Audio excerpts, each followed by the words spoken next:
memleketteyiz. Tekirdağ'dayız. Konuklarım Türkiye'nin tek ve ilk kadın oda başkanı, başarılı, girişimci bir iş kadını, Tekirdağ Milletvekili Sayın Özlem Yemişçi. Türkiye'nin en güçlü, en aydınlık, en usta kalemlerinden duayen gazeteci, Hürriyet Gazetesi yazarı Sayın Yalçın Bayar. Çorlu Ve de, Çorlu de. Çorlu de. Ama kendisi ayrıca Çorlulu. Ve genç, başarılı, yetenekli, sevgi dolu bir oyuncu. Sevgili Emre Tetikel, hoş geldiniz. Tekirdağlı. Hoş bulduk. Tekirdağlı. Şimdi Tekirdağ merkez. Burada bunlara çok dikkat edeceğiz. Evet. İzin verirseniz size Yalçın abi diyeceğim. Yalçın abi çünkü çok sıkı Çorlulu ve Tekirdağ niye ayırıyorsunuz? Yani o kadar da ayrımcılık yapmam canım. Yani Türkiye'nin hepsinin şeyi sahibiz ya. Hep, her Ama şu yerden bir anda hiç sorumluyuz. yapmadınız değil mi ayrımcılık? Yok. Sporda yapılır. Rekabet de vardır futbolda.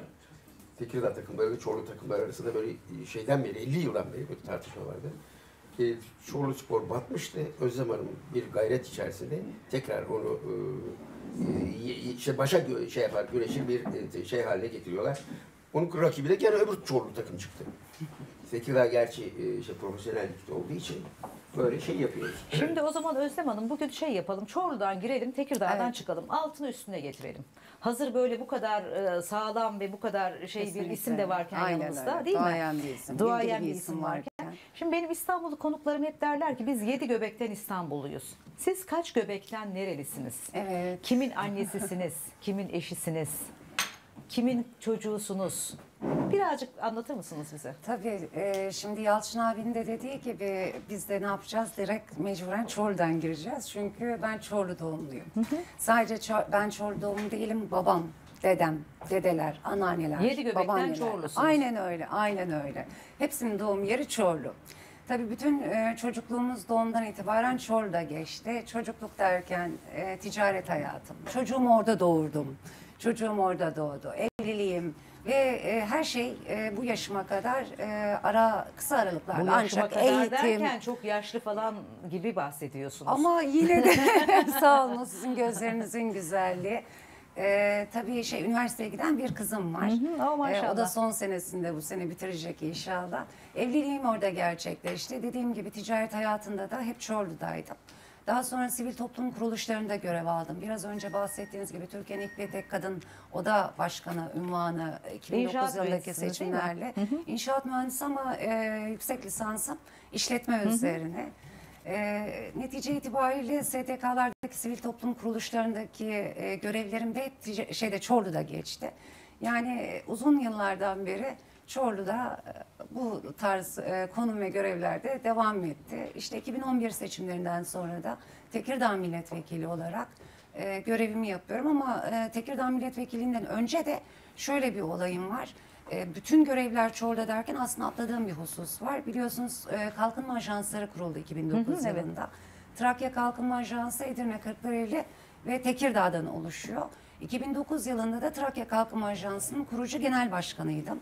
O yüzden Trakya'da hem yaşantım nedeniyle hem yaptığım görevler nedeniyle sadece Tekirdağ değil, Trakya bölgesindeki illerde de gerek sosyal yaşantısı, gerek ticari yaşantısı sürekli iç içe olan birisiydim. O da hala Kalbiniz devam birçok ediyor. Birçok kent için atıyor. Bütün Trakya için atıyor Tabii o zaman. tabii Ne tabii güzel. aynen öyle. Yalçın abi, Çorlu eşittir desem siz neler sıralarsınız? Çocukluk mu? Aile mi? İlk aşk mı? Ne sıralarsınız? Çorlu eşittir diyelim, siz devam edin. Yani şimdi kalkıp Özlem Hanım biraz da Çerkezköy'ü de ihmal etmeyelim. Şimdi Tabii geleceğiz onlara sıra sıra. Hayır, Biz önce sizi merak ediyoruz. Şey anlamında söylüyorum. Yani biz o yörelerin çocukları biz öldürdük. Annem babam benim Balkan göçmenleri ikisi de. O zorlu dönemlerde anam Balkan Savaşı'ndan sonra babası tarafından Mamlı arabasıyla getiriliyor. Bak 15 günde geliyor. Bunlar çok acı şeylerdi. Babam da 32'de Köstence'den gemiye binip kalıyor. Biz orada doğduk. Orada o bölgenin bütün sorunlarını yaşadık. Gazeteciliğe orada başladım. Ben sonradan okumaya gelince Cumhuriyet'e girdim. Sonradan da son 23 yıldan beri de Hürriyet'teyim. Böyle bir kamu adına benim o köşemde biraz da böyle kalkıp Türkiye'nin jandarmalığını yapmaktır. Haksızlıklara, hırsızlıklara, yolsuzluklara karşı bir mücadele etmektir. Görüşleri şey yapmaktır, yansıtmaktır. Böyle bir şey içerisinde hiç gözümüz oradan şey yapmadı. Ama Türkiye'nin sen bana mesela Hakkari'de bir yeri sor. Bütün Türkiye'nin haritasını sor. Ben sana hangi iller nerede olduğunu şey yaparım, söylerim. Yalnız Trakya meselesi değil. Bana derler ki Trakya valisi falan. Ya şimdi böyle bunlar bir şey hoşuma da gitmez böyle şeyler. Burada bir haksızlık varsa, Ergene Nehri kirlenmişse, bilmem efendim Meriç'in suları bilmem taşkın olup da değerlendirilip Trakya'nın iç kesimlerine gelmiyorsa, Isranca dağları bilmem hakikaten şimdi kar yağmıştır orada bütün göletler falan dolacaktır. Sonradan Terkoz'a şeye kadar Rusya'ya kadar taşınacaktır. Orada bir çevre hareketi bilmem ne olduğu zaman mesela dün Tekirdağ'da tarım toprakları ne olacak diye çok önemli bir toplantı vardı. Şimdi yarın Kırklareli'ne gideceğim. Kırklareli'nde de çevre nasıl, madenler bilmem efendim kalkıp kum ocaklarıyla falan Trakya'yı yağmalıyoruz. Trakya, Türkiye 776 bin kilometrenin %3'ü. %3'ü de biz çiçek bahçesi gibi son Avrupa toprağımızda bakmamız lazım. Fakat böyle bir şey içerisinde çok da göç var. Çok da göç oluyor. Çorlular, Tekirdağlar İstanbul'a göç ediyor. Mesela Sinop'un durağın içi Çorlu'yu en büyük sıkıntısını hanımefendi çeker. Peki bunları... Tokatlı bir şeydir, Ağrılı, Mağrılı dolu bir harman yeri gibi oldu. Peki eskiye götürsek sizi, sizin çocukluğunuzdaki Çorlu'ya götürsek neyi özlüyorsunuz en Valla çok? 20 bin nüfusu valla ben ciğer sarmasını özlüyorum. Daha anamın yaptığı ciğer sarması. Çok güzel. Müthiştir o. Yani keşke ciğer sarması. Ciğer sarması yok mu şimdi peki? Kanat lokantasında Var, haftada ama salı günleri evet. yapılıyor. Öyle Kalkıp mi? ona sipariş edilirsek çok severek yapıyor. Mehmet Yaşin eksik olmasın. Geldi orada gördü, sevdi bir yazdı. Ciğer sarması ama biraz zahmetli. Ciğerim bilmem. Bir tek o mu özleniyor çocukluktan Çorlu'da? Başka? Valla Çorlu'dan ben 18 yaşında İstanbul'a geldim. Karım da Çorlu. Oh. Efendim, anamız babalarımız oradaydı. Sonra böyle bir özellik de vardı. 110 kilometre buradan gazeteden ben Sirkeci'ye, Cumhuriyet'e çalışırken anama götürdüm. Çamaşırlar yıkanırdı. Sonra buraya gelirdik. Sonra bilmem Hürriyet'e geldik. Şimdi tabii arabalar olunca yazlığımız oradadır. Böyle kalkıp o bölgeler ayrılamıyoruz bize. O başka türlü şey almıyor. Denizini biliriz, tarlasını biliriz. Efendim burada buğday üretimi olduğu zaman saman kokusunu biliriz. Efendim ayçiçek Özlem Hanım eksik olmasın getirmişler. Şu Evet, ayçiçek ben çok, ne kadar çok değerli değişik bir şeydir. yani. Evet, çok şu değişik. Çok değerli bir şeydir. Mesela Trakya'nın coğrafyasında bu yetmiyor. Bunun Trakya gibi 2-3 daha tarım alanında ekilmesi lazım. Dışarı çok neredeyse 5 milyar dolar veriyoruz. Trakya'nın katma değeri çoktur. Bir şey gelir Çorluk falan deme. Çorlu'daki vergi gelirleri yani Tekirdağ mesela değil, ikinci, üçüncü falandır. O da Fakat Çorlu'nun Emre çok biriminde. yandan Yok, o kötü bakacak, kötü onu da bakıyor. kültürel ve Kötü tarihi bakıyor yerlerine birazcık. geleceğiz. Ama Çorlu da tabii, bizim tabii. diye ama bak o Şimdi kadar bak, şey ama bir yapmıyor. de şey olsun. Bizim hakikaten yasa çıkarken de belki de çok katkılar olmuştur. Tekirdağ büyük şehir oldu. Çorlular kıskanmadı. Bilme bebek kalkıp böyle bir şey yapılınca Trakya'da da böyle abi konumda Tekirdağ. Şimdi biz abi sayıyoruz işte şeyi. Kırklareli'ne veya da Edirne'ye bir olayda, afette, abi şehir oradan kalkıp müdahaleler artık İstanbul'dan falan olmayacak. Köy hizmetleri veya da köy işler, köy yol su hizmet müdürlükleri de kapandı. Böyle bir konuda şimdi yeni oluşuyor, yeni doğuyor ya da. Biz kızıyoruz mesela Tekirdağ Büyükşehir'e kızıyor, daha bazı şeyler olması lazım. Çok daha öne çıkması lazım. Tabii ki. Sen de işte daha önemli daha sonraki dakikalarda şey olursa kalkıp burada kültürel fakir fukaralık içerisinde şey. Öyle mi sence Tekirdağ? Kültürel Yani- anlamda. Şimdi Çorlu eskiden bu kadar gelişmemişti. Yani ben mesela Çorlu'ya pek gitmezdim. Şimdi Yalçın abi gibi ben de 18'den sonra ayrıldım. 18 yaşından sonra ayrıldım Tekirdağ'dan. Kaç yaşındasın şu anda? Sanki çok 30. uzun. Oo, ne kadar küçük duruyorsun. Bizim oralar öyle. Biz de Selanik göçmeniyiz. Bizler böyle daha sarışın renkli gözlüyüz. İşte yaşımızı pek göstermeyiz. Yalçın abinin de dediği gibi Çorlu eskiden çok gelişmemişti. Yani şimdi daha bir sanayi şehri oldu, daha çok gelişti, göç almaya başladı. Yani Tekirdağ yerleri pek kalmadı. Ama yani Çorlu bizim Tekirdağ bağlı. Hani Çorlu'yu ayırt etmiyoruz. Yalçın abi biraz kızıyor ama. Ayırt etme anlamında değiliz zaten. Tabii. Şimdi Çorlu'ya baktığımızda Aynur Hanım şöyle bir şey var. Emre arkadaşımızın da dediği gibi yani bir 80 yıllarından önce Çorlu hakikaten küçük bir ilçeydi. Fakat sanayinin gelmesiyle birlikte 80'li yıllardan sonra çok büyük bir ivme kaydetti. Sanayi listesine baktığımızda mesela Tekirdağ'da yine tabii bahsedeceğimiz konular arasında bunlar da girecek ama Türkiye'nin en büyük 500 sanayisinin 53'ü Tekirdağ ilinde ve ağırlıklı olarak Çorlu ve Çerkezköy'de. Şimdi böylesine bir sanayileşme yaşanırken haliyle nüfusumuz da çok arttı. Mesela Yalçın abinin o bahsetmiş olduğu ciğer tavan. Değil mi? Yani bunun yanı sıra mesela Çorlu'da biz o yıllarda 50-60 bin nüfuslu bir ilçeyken, herkes birbirini tanırken şimdi Şimdi 81 ilin yaşadığı bir ilçe haline Çok geldi. enteresan bir yer. Sosyolojik İnanın, olarak çok iyi araştırılması lazım. demografik yapı olarak baktığınızda Türkiye'deki 81 il şu an Çorlu'da yaşıyor. Ha burada tabii bunu söylerken şöyle de bir aslında mutluluk olarak da söyleyeceğimiz bir konu var. 81 il orada yaşarken çok huzur içerisinde, mutluluk içerisinde yaşıyorlar. Yani hiçbir zaman kargaşa ortamlarının yaşanmadığı, herkesin birbiriyle barışık yaşadığı da bir ilçe aynı zamanda. Şimdi Tekirdağ büyükşehir oldu. Evet, Yalçın abinin söylediği gibi son çıkardığımız kanunla birlikte gerek nüfus yapısıyla büyükşehirlerin arasında yer aldı. Fakat büyükşehir olurken tabii ki bu nüfus yapısını yaratan Çerkezköy ve Çorlu büyükşehir olmasında ana etken olan iki ilçedir. Ekonomisine baktığınızda, nüfusuna baktığınızda, sosyal ve kültürel yapısına baktığınızda Tekirdağ'ın sosyalliğine ve kültürüne anlam katan iki ilçelerden biridir. O yüzden de böyle hep ayrıcalıklı bahsedilmesi doğal olarak kastedilir. Tabii. Ama onun haricinde ne bileyim bir şarkıyı Nüfusu anlatarken. 300 bin, Tekirdağ'ın 120 Ama 150 bin Tekirdağ nüfusu. merkezin ismi Süleyman Paşa olarak değişti. Evet, Çok evet. yanlış, O çok çok yanlış. yanlış. Çok yanlış. Tekirdağlı kimse hiç yani bir oylama yapılırdı. Tekirdağlı halkın Rumeli'ye çıkar ilk komutan ama evet. Tekirdağ'ı hiç vuramamış. Bu Bolayır taraflarında, Gelibolu taraflarından gitmiş Avrupa'ya. Ya oğlum yani inat uğruna yaptı. 3 Kemaller olacak. Ya inat uğruna Mahmut demeyelim. Kemal, Yahya ondan Kemal, sonra. Mustafa Evet. Kemal. 3 Kemaller şehri tabii. 3. Yani hiç olmazsa o merkez ilçeyi o atfedilecekti. Kalkıp olmadı. Hanımefendi de demeyelim, şey yapmadı, evet. değiştiremedi. Süleyman Paşa yazması bile şey ya. Süleyman Paşa'yı küçümsemiyorum. Süleyman Paşa. Bir de Şeyh Süleyman Paşa diyor. Bir şeyi vardı da onu çıkarttılar sonra. evet öyleydi. Şimdi buraya Olmadı çok güzel aslında, şeyler. yanlış bilgi olarak geldi. Direkt Süleyman Paşa olarak hep konuldu. Basında herhalde yanlış bir algılama oldu o konu Olabilir, hakkında. Neyse. Evet. Neyse çok da mutlu olmamışlar Tekirdağlılar bence sonuç olarak. Halkın Görüşleri Yani alsayın. oylama yapılması danışılmıyor böyle bir şey. yani Da halkın yapmalı değil. Zaten Şimdi bu kadar bir- güzel şeylerden söz edelim o zaman. Bu güzel şeyler neler bunlar? Şimdi çekirdeği ben ilk defa böylesini gördüm. İşte bundan yağ çıkartılır. Bir de böyle bir şey. Yani çerezcilerde Çok falan yağlıdır, sana göremiyoruz. yaramaz. Öyle Ama mi? sizler yemezsiniz. Biz yemeyiz. Ha, yemek için Ama değil. yemeğe başlayınca ben da ilk defa bırakmazsınız. gördüm böyle. Öyle mi? Öyle de bir şey var. Lezzeti tadı var. Yemeğe başlayınca da bırakılmaz diyorsun ay. Yalçın abi. Tarhana benim bildiğim Uşak'ta olur. Siz nasıl Ne sahip Uşak'ta her yerde çıktınız? olur ya. Hayır ama Trakya, asıl- Trakya, Balkan usulü şey bu. Öyle mi? Hiç Tarhana- bugün laf söylemeyeceğiz. Bak, yani. işte, bak Hiç burada. başka bir memleketten söz Daha ne etmeyeceğiz. istiyorsun? Sana vereceğim.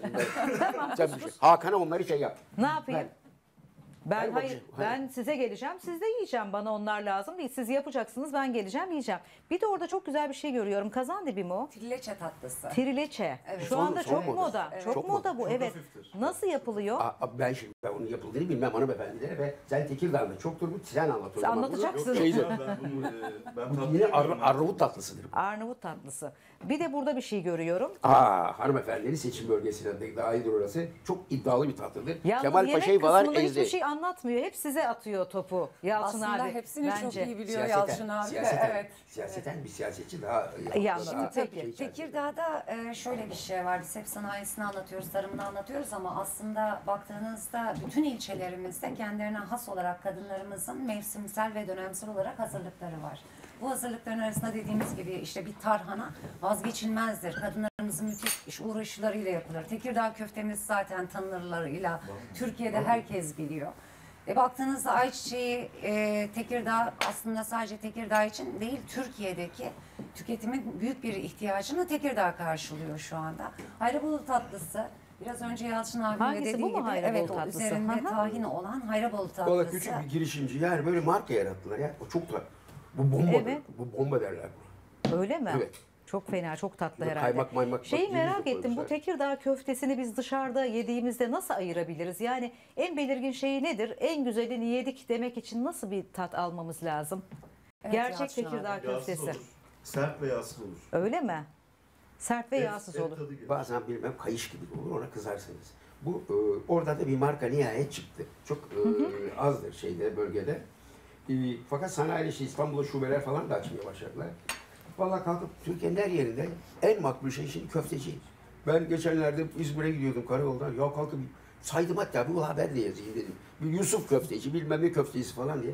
Bu kadar şey. Çünkü çok pratik. Bilmem benim sandviç yerine de geçiyor. Bilmem Evet. ekmek arasına da koyabiliyorsunuz. Şimdi peki Doğru. Tekirdağ'da bu nasıl yeniyor? Yani böyle konuluyor, yanına hani bir garnitür bir şey Tabii var. var. Usulü Var. nedir? Pilavı da vardır. Bir de Salatası var. salçası var. Özel bir Salça. salçası var. Orada Salça kavanozda eşliğinde. gördüklerimiz Evet, mi? onları da öyle ayrı getirdik ki görülsün diye. Piyaz verir. Piyaz verilir. Öyle. Piyazla beraber. yenir. Tabii sadece Ayran. Tekirdağ köftesi olarak konuşuyoruz ama maalesef biraz geç olduğu için onu getirttiremedik. Mesela bir de Çerkez müsellim köftemiz var. Öyle mi? O nasıl? Ben Hayrabolun'da. de ilk defa O da duydum. güzel bir köfte. Tabii bunun asıl özelliği de şu işin açıkçası.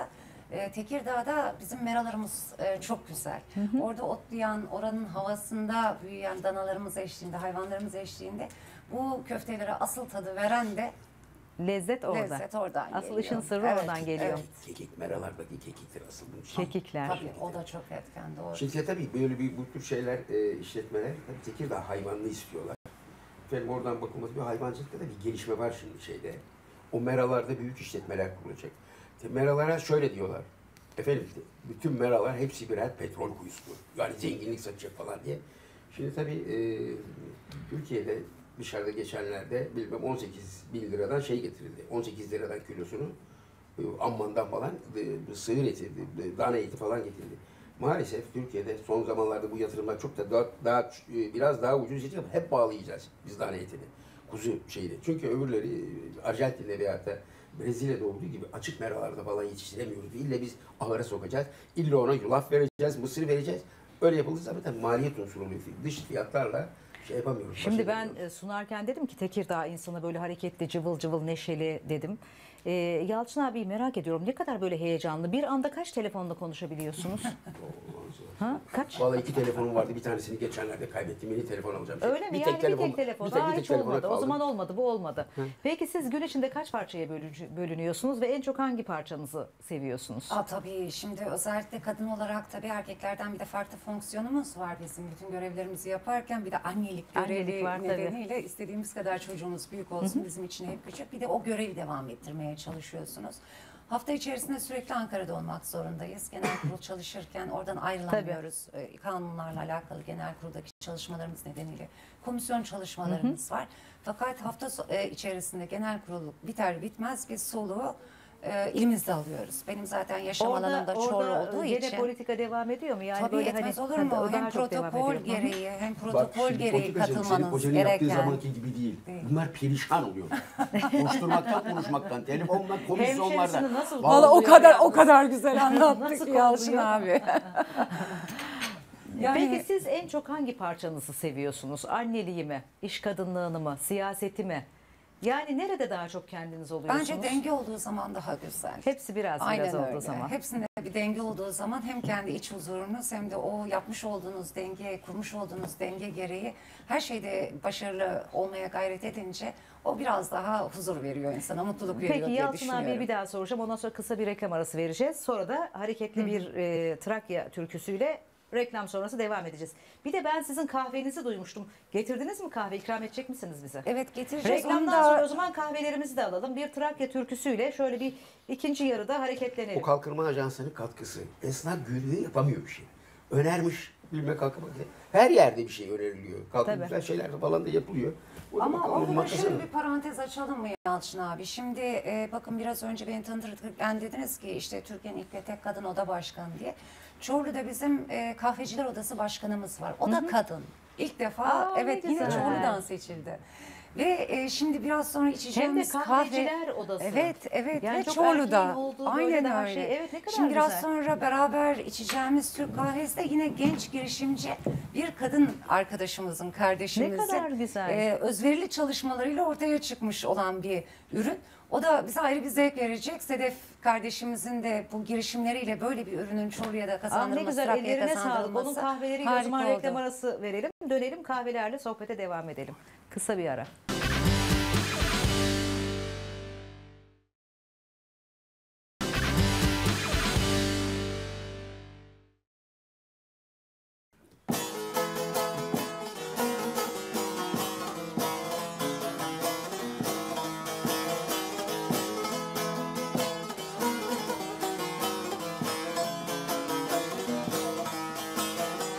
Çıksam avrum elin düzüne, alsam Safiye'yi dizime.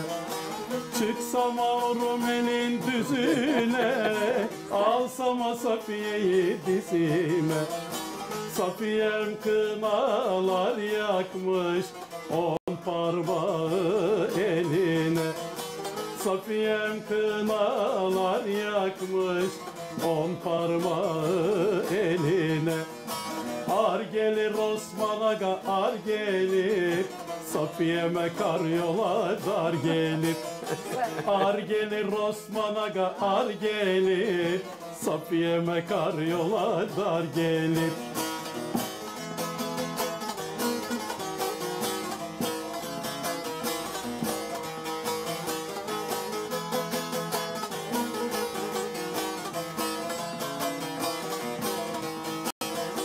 Kıratımı bahçeye bağladım, Osman'ı askere yolladım. Kıratımı bahçeye bağladım, Osman'ı askere yolladım. Osman askere gidince 3 gün 3 gece ağladım. Osman askere gidince 3 gün 3 gece ağladım. Ar gelir Osman Aga, ar gelir, Safiye'me kar yola dar gelir. Ar gelir Osman Aga, ar gelir, Safiye'me kar yola dar gelir.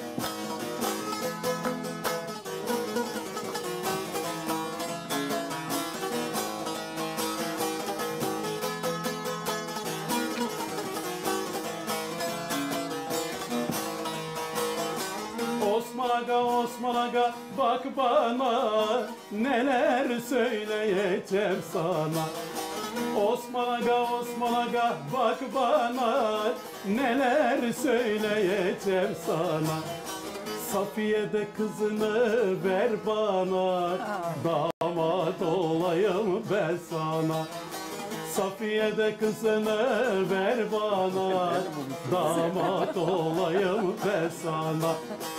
Ar gelir Osman Aga, ar gelir, Safiye'me kar yola dar gelir. Ar gelir Osman Aga, ar gelir, Safiye'me kar yola dar gelir. Rüstem Bey çok teşekkür ederiz. Ağzınıza teşekkür sağlık. ederim. Rüstem Bey TRT sanatçısı ve söylediği bu güzel Trakya türküsünün de söz yazarı değil mi? Aynı zamanda Derlemecilik var bize. Türkülerde Aha. beste bile olsa derleme diye TRT o şekilde kabul ediyor. Yüzlerce, binlerce beste türkü olarak bugün. Gerçekten ilk ağızdan dinledik bugün bu Evet. türküyü. Hepimizin Evet. çok bildiği, çok sevdiği. Yani daha doğrusu Rumeli bölgesi, Bulgaristan bölgesi, Deli Orman bölgesi türküsü. Anonim yani. Anonim ama tabii bayağı tadilat yaptım.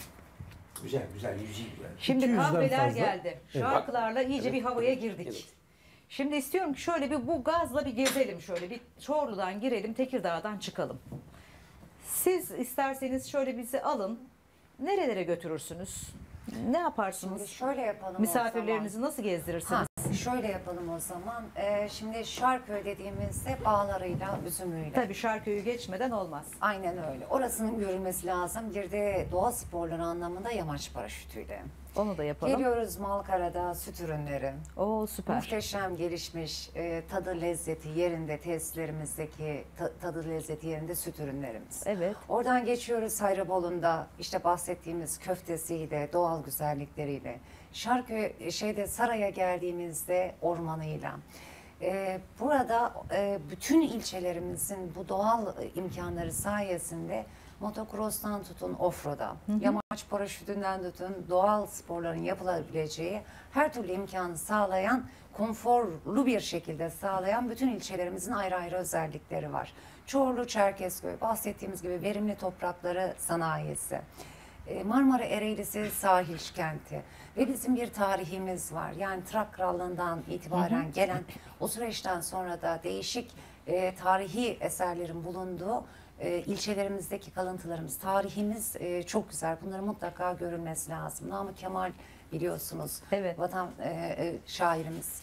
Yani onun müzesi olarak, evi olarak sergilendiği müzemiz var. Dönüp geldiğimizde merkez ilçemiz Süleymanpaşa ilçemizin yine sahiliyle oradaki o sahilin vermiş olduğu artılarla onların bir doğal güzelliği var. Yani Tekirdağ büyük şehir olarak tüm ilçeleriyle bu imkanlarıyla dinamik nüfusuyla yaşanması ve yaşanılması gereken bir şehir. yer. Evet. Şimdi Emre o zaman bizi Tekirdağ'da siz şöyle bir genel tur yaptırdınız. Emre bizi Tekirdağ'da böyle bir eğlendirsin. Bir sanatçı olarak bizi alsın. Nerelerde gidelim, çay içelim, fotoğraf çekelim, şöyle bir romantizm yapalım. Sen de bizi öyle o açıdan bir küçük bir yer gezdir. olduğu için, merkez özellikle yani küçük bir yer olduğu için gidebileceğiniz yerler de kısıtlı. Sahilde mesela limanda güzel bir çay içebilirsiniz, güzel kafeler Tamam. vardır. Biz yalnız gitmeyeceğiz, sen de olacaksın, içeceğiz Tabii ki beraber. Yani Tamam. onun dışında eğer yaza denk gelirseniz yazın güzel düğünler oluyor.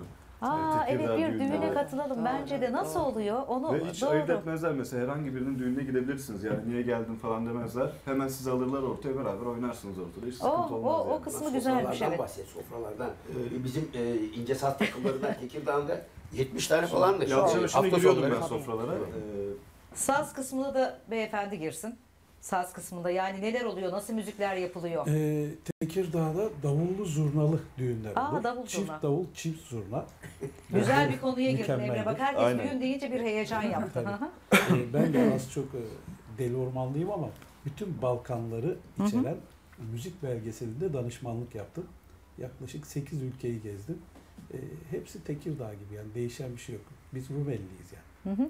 Evet Emre, düğüne gittik. Çay içtik. Başka nerede fotoğraf çekelim? Nereden şöyle bir tepe yok mu? Bir yere çıkalım da bir Kumsal'a fotoğraf- gidebilirsiniz Tamam. yani. Hatta Şarköy'den bahsettik. Tabii. Demin. Türkiye'nin 3 büyük en uzun sahili ve en temiz sahilinden bir tanesi Şarköy'dedir. Şarapçılık var, bağcılık çok gelişmiş. Hani alkol yasaktır, sakın kullanmayın ama isteyenler oraya gidip bunları da değerlendirebilirler. Dediğiniz gibi Namık Kemal'den bahsettik. Şiiri sevenler için Namık Kemal şairimiz var ama Rakoczy diye Macar prensinin de müzesi vardır. Ha, Evi güzel. vardır. Yani Macar kralıdır kendisi zamanında. Bunun da evi vardır. Yani Tekirdağ kültürel olarak birçok prense, işte bu tarz önemli insanlara, Trak halkına falan ev sahipliği yapmış bir şehir. Sen arkadaşlarınla gittiğinde nerelere Yani götürüyorsun bize özellikle? çok büyük eserler vardır Tekirdağ'daki. Antik dönemde çıkartılan Evet. o taşlar vardır. Yani Marmara Elesi, Perintos, Perintos. efendim bizim Yenice var bir şeyin yanında. Orada da yer altında çok önemli şeyler var. Evet. Kazı çalışmaları yapılıyor. Hala yeni Yani eserler çıkıyor. Yani biraz da değerini galiba bilmemişiz. Biz Marmara Eğrisi şu gün Efes gibi olması lazım. Bravo. Hiç böyle kalkıp koylar, İstanbulluların böyle arabayla 90 kilometrede gidip balıklarını yiyecek, bilmem benim geniş eğlence alanları olacak yiyecek. Yalnız şöyle bir tur çıktı son zamanlarda. Buradan Tem'den vuruyorsunuz. Evet. Çerkezköy veya Çorlu veyahut da daha ileriden Lüleburgaz veya Saray sapaklarında ormana gidiyorsunuz. Oradan şehirlere dönüyorsunuz. Alışveriş merkezleri için. Mesela Çorlu Çerkezköy'de nedir avantaj diye yerler var. Orada geliyorlar insanlar, bir köfte yiyorlar, bir tatlı yiyor, bir istersen denize kadar gidiyor. Evet. Böyle araba turları için insanlar da böyle bir mekan arıyorlar. Sürat yapabilecek, rahat gidebilecek. O Tem yolu daha Sürat deyince boştur. sizin öyle bir araba merakınız da var değil mi galiba? Böyle bir Var. süratli araba. Sürat deyince hemen bir aklıma geldi. Ben bir yerde bir okumuştum. Nereden geldi o merak size? İleri sürüş tekniği aldım ben. Evet. Yani hızlı araba kullanmasını çok seviyorum. Tabii bir de süratli araba kullanmasını daha da fazla seviyorum. Mesela Yalçın abinin bahsettiği o avantaj alışveriş turlarının dışında bir de şöyle de imkan var. Kendim de yaptığım için aralarında sürekli bulunduğum için de rahatlıkla konuşuyorum. İstanbul'un Tekirdağ'a yakın olması nedeniyle biraz önce bahsettiğimiz şu off-road, Evet. motocross olayları İstanbul'dan ve yakın illerden çok fazla gelen var. Çünkü doğal imkanlarımız buna fırsat veriyor, müsaade ediyor. Offroad dediğimiz olayda mesela Trakya Offroad diye bir kulüp kurmuştuk biz. Şu an Türkiye Offroad Kulüplerin Federasyonu'nun yapmış olduğu çalışmalarda biz her yıl misafirlik yapıyoruz. Offroad severler geliyorlar. O kulvarlarımızda offroad olayını hep beraber hafta sonu gerçekleştiriyoruz. Yani bu tarz hobilere de imkan Sağlayan sağlayacak bir yer. coğrafi özelliklerimiz var. Senin haberin var mıdır? Cumhurbaşkanlığı Sarayı'nın bazı malzemeleri Tekirdağ'da ünlü bir mobilya markası tarafından yapılmış. Bölgenin ağaçları ve şeyleriyle, ustalarıyla. Evet. Oraya gitmiş. Bu tesadüfen dün öğrendik. Hoşuma da gitti yani böyle bir Trakya mamulatını. Tabii olması, Şey olması, tabii güzel, evet. gurur verici. Ya biraz Şimdi önce de dediğimiz gibi 1500 tane sanayiciden bahsediyoruz. 80'li yıllardan sonra sanayiciler gelmeye başlarken biraz Az önce önce Evet, Yalçın abinin söylemiş olduğu bir Ergene kirliliği gibi bir durum söz konusuydu. Çünkü organize sanayilerimiz mevcut değildi. Yani sanayiler gelmiş, Sahipsizlik var. dağınık bir şekilde yapılanmış durumdaydılar. Bu hem sanayicinin dezavantajına hem de Ergene havzasının dezavantajına çok büyük olumsuzluklar getirdi. Şimdi Tekirdağ'da yine Türkiye ekonomisine katkısından dolayı bunu da söylememiz lazım. Bu 1500 sanayinin organize hale getirdiğimiz 13 tane Avrupa Serbest Bölgesi ve İhtisas Deri Sanayi Bölgesi olmak üzere 13 tane sanayi bölgesi var.